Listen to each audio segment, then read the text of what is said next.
Bueno, desde niños se nos enseña en las escuelas, en las iglesias, en la historia oficial, la llamada historia de Chile. Por ello, no deja de ser atractivo también que siempre detrás de estas versiones se esconde otra historia, muchas veces desconocida, un poco más oscura, llena de secretos cuyo descubrimiento también puede de alguna manera trastocar esta llamada historia oficial. Queremos conocer la historia y también en cómo se ha gestado uno de los libros que más dado que hablar durante esta semana. Estamos hablando del libro Logia, la nueva novela del chileno Francisco Ortega, escritor que nos acompaña durante el día de hoy. Francisco, bienvenido aquí al estudio Canal 24 Horas. Gracias por la invitación, un gusto estar acá nuevamente. Sí, pues, venido otras veces. Habíamos estado juntos, pero en otro lugar. Tienes razón. Tienes toda la razón. 1899. Otra novela que también jugaba un poco con nuestra historia. En ese caso era una lectura más de ciencia ficción de la historia chilena. Exacto.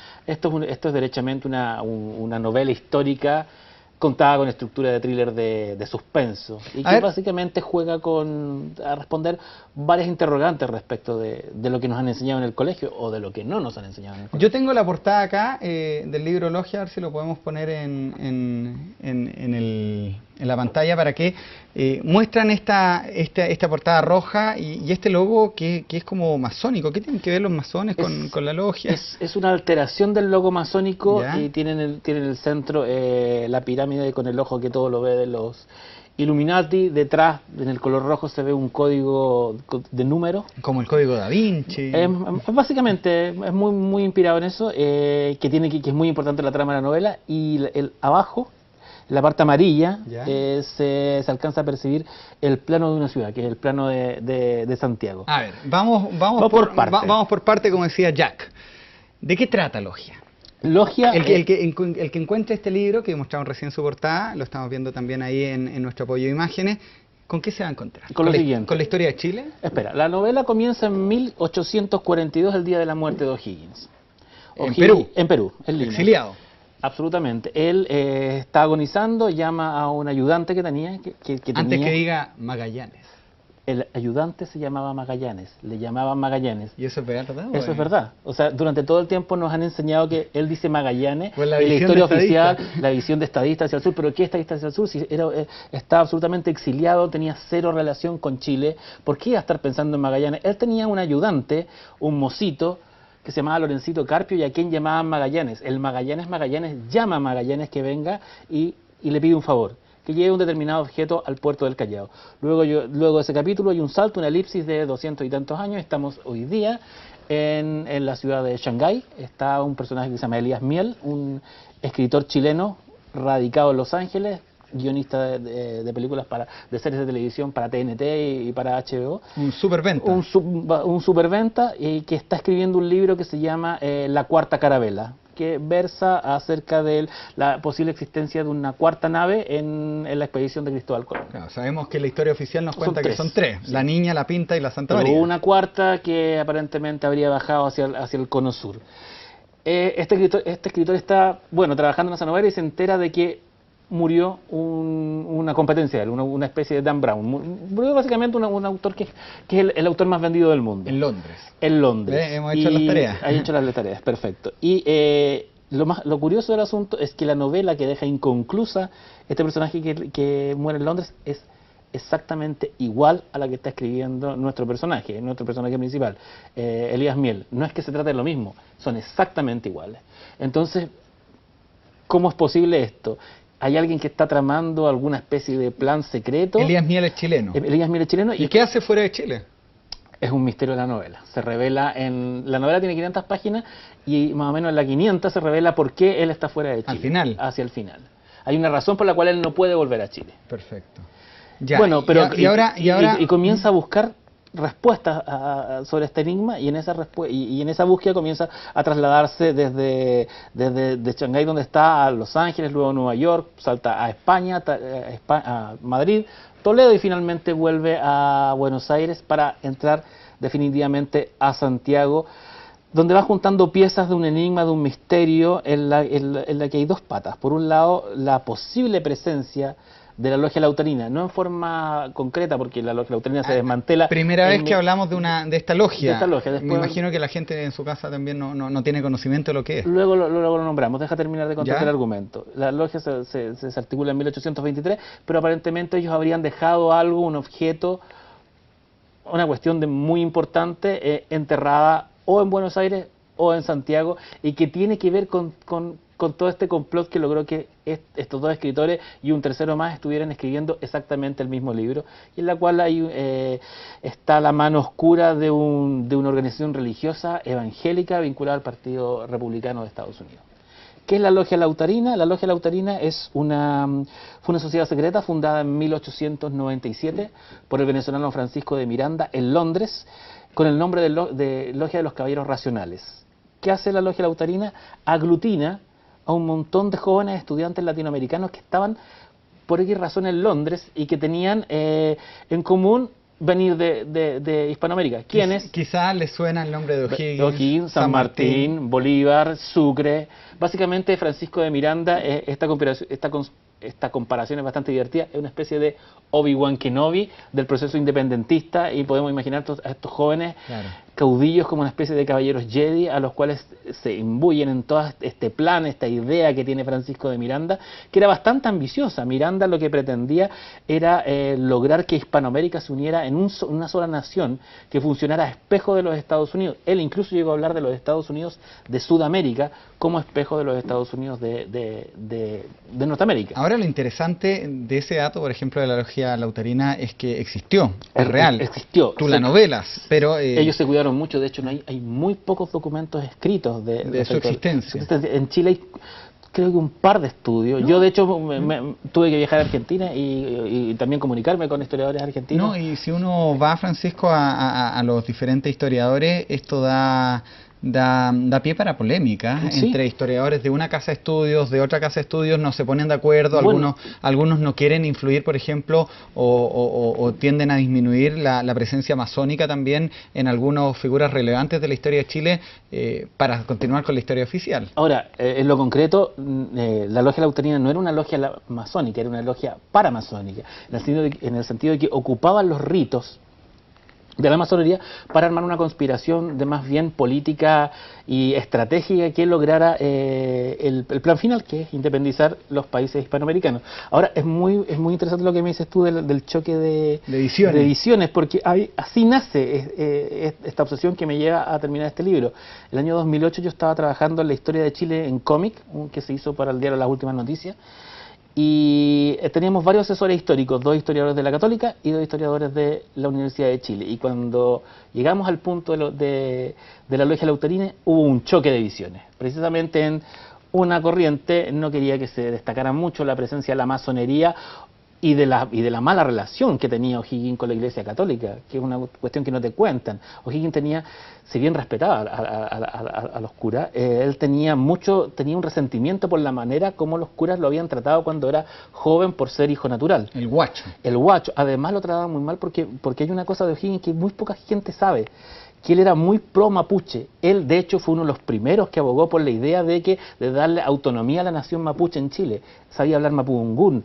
Tenía un vínculo súper estrecho con las razas ancestrales chilenas, no así los otros caudillos de independencia chilena. Bueno, y ahí hubo un choque de visiones. Y finalmente, a tal punto que el capítulo de la Logia Lautarina nunca salió, tuvo que ser reemplazado por unos capítulos que no tienen nada que ver con la historia de Chile, que fue como la biografía de Simón Bolívar, que tuvo que ser un parche. Pero entonces, en ese choque de visiones, yo dije, aquí hay un tema, aquí hay algo entretenido, hay un conflicto, todas las novelas son conflictos, veamos qué se puede sacar de acá. ¿Por qué? Bueno, estamos viendo también la sinopsis, a ver si la podemos ver a pantalla completa, porque han hecho un trabajo también de expectación. Nicolás Lorca se llama, el cineasta. Es el final, pero agosto 2014 es el mes que estamos ahora, y ahora podemos verlo desde el principio. ¿Sabías que él pretendía ser rey?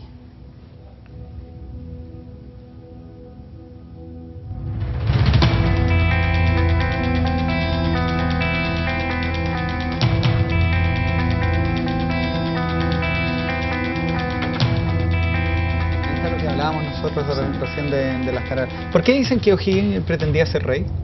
En rigor, San Martín sostenía que la única manera de lograr unir a Latinoamérica en un solo proyecto era devolviendo la idea de un reino común a toda Hispanoamérica.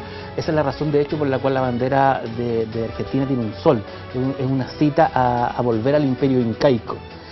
Y en ese sentido, él sostenía que la mejor manera no era a través de un gobierno democrático, como se puede entender hoy día, sino establecer un rey para Hispanoamérica, y su candidato era precisamente Bernardo O'Higgins, por ser hijo del último virrey del Perú. Ahora, yo en Twitter he seguido bastante las conversaciones que se han dado en torno al libro, y hay unas polémicas, por ejemplo, en esta revelación que se da supuestamente de una fe religiosa de José Miguel Carrera, ¿no? Sí, eso fue una investigación que yo hice, y me encontré con un grupo evangélico muy poderoso que estaba acá en Chile, tratando de probar que José Miguel Carrera se había convertido a la fe evangélica hacia 1818. Y hay hartas pruebas de que fue así.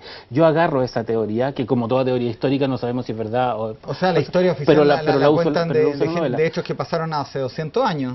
Mira, lo más concreto respecto a José Miguel Carrera es que cuando él lo fusilan en Mendoza, él se niega a querer la extrema unción, porque él dice que ya está cerca de su Señor Jesucristo, que es una frase muy evangélica. Cuando él se va a Estados Unidos, es acogido por Poinsett, que era su amigo. Él fue canciller de Estados Unidos durante el gobierno de Carrera acá en Chile.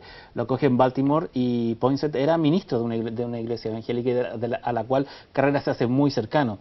En rigor no hay pruebas concretas de que se haya convertido a la fe evangélica, pero sí suficientes pistas como decir que es posible. Es un libro que va a abrir más de una polémica. Hace algunos días atrás, en julio, el 15, se celebró el Día de la Virgen del Carmen, y tú también hablas de un origen pagano de este culto. Bueno, en rigor todos los cultos, incluso todas las apariciones marianas, tienen un origen pagano. Recordemos que, por ejemplo, las catedrales góticas francesas, todas las Notre Dame, la de Chartres, la de París, que es la más conocida, están construidos en santuarios celtas donde se aparecían nuestras señoras, que no eran precisamente la Virgen María, sino supuestas deidades celtas. Y en ese sentido, la Virgen del Carmen corresponde a una cristianización de una supuesta aparición de un ser de luz en el monte del Carmelo, en lo que hoy día es Israel, y que luego con el sincretismo se convierte en lo que hoy día entendemos como la Virgen del Carmen. Claro, la novela se aprovecha porque juega con todos los códigos del thriller y la conspiración religiosa y política, y responde por qué un grupo de supuestos masones, supuestos agnósticos como San Martín o O'Higgins, habrían escogido una imagen tan cristiana como símbolo de su campaña, que en rigor la tesis de la novela es que tiene que ver con el origen pagano Nos escribe Eduardo Soto, el alcalde de la ciudad de Rancagua, una ciudad que mucho tiene que ver con O'Higgins. También dice ahí que está viendo esta entrevista, y quizás le interese también verla, porque Rancagua está ligada íntimamente a la vida de Bernardo O'Higgins. Y aparece en la novela. También Maipú es muy importante en la novela. Interesante para los que les gusta la historia. Me preguntan también a través del Twitter si esta novela es solamente hechos de historia, o tú te das licencia un poco con fantasía. Lo explicaste al principio, pero hubo gente que se enganchó al final. Aclaremos, esto es una novela, esto es ficción. Hay hartos lectores que me han puesto por Twitter: oye, he aprendido más de historia de Chile que todos los años de colegio. Ya, entretenido. Ahora empiecen a buscar su versión. Su versión. Esto es una novela histórica. Esto no es un libro de historia. ¿Cuántas páginas tiene? Tiene 515 páginas. ¿Y cuánto cuesta? 15.000 pesos, 14.900. 14.000. ¿En qué librería se encuentran y bajo qué editorial? Editorial Planeta está prácticamente en todas las librerías. Tiene distribución nacional. Editorial Planeta es una editorial más grande, o sea, está en las grandes cadenas. Y en librerías chicas también. Y un libro de un escritor chileno. Esta no es tu primera novela, tengo entendido que es la cuarta novela, más allá de la que hablamos la vez pasada. Es la cuarta novela, y tengo 2 novelas gráficas. Las novelas gráficas. Que siempre has apostado por la novela anterior, con la que tuve la oportunidad de conversar con Francisco. Es sobre el combate naval de Iquique, pero en una época futurista. O sea, en rigor es en la misma época, pero donde hay un cambio armas tecnológico claro, que permitía con tecnología de la época. Tengo una obsesión en el fondo rescatar un poco ese patrimonio desconocido que hay en Chile. Después de 1899 publiqué Mochadik, que es una historia que es la historia de la ballena blanca de la mitología mapuche y que luego tiene aparición durante el siglo XIX entre los balleneros que habían en la zona de Talcahuano y que posteriormente inspira a Moby Dick, la novela que todos conocemos, como que traer de vuelta todos esos mitos chilenos que por alguna razón se convirtieron en universales. Y en el caso de Logia, te lo digo así, súper sencillo, ocupar la historia de Chile para escribir un libro de thriller tipo El Código Da Vinci. ¿Por qué no? Y yo oí algunas críticas en torno a la historia de Chile. En Estados Unidos yo la otra vez veía una película que era Abraham Lincoln, cazador de vampiros. Sí. O sea, por favor, si uno puede también... Hay que chasconear un poco la historia, sí. Y un buen libro, Logia para septiembre, buena fecha de lanzamiento. O sea, lo lanzamos el día del natalicio de Higgins, ¿no deja ese? 20 de agosto. Sí. Francisco, muchas gracias. Muchas gracias también. Pasamos susto con el incendio. Sí.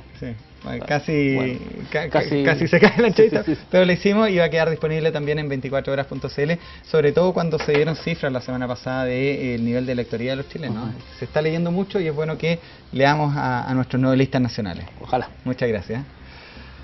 Nos vamos a la pausa, 1 de la mañana con 3 minutos, volvemos de inmediato.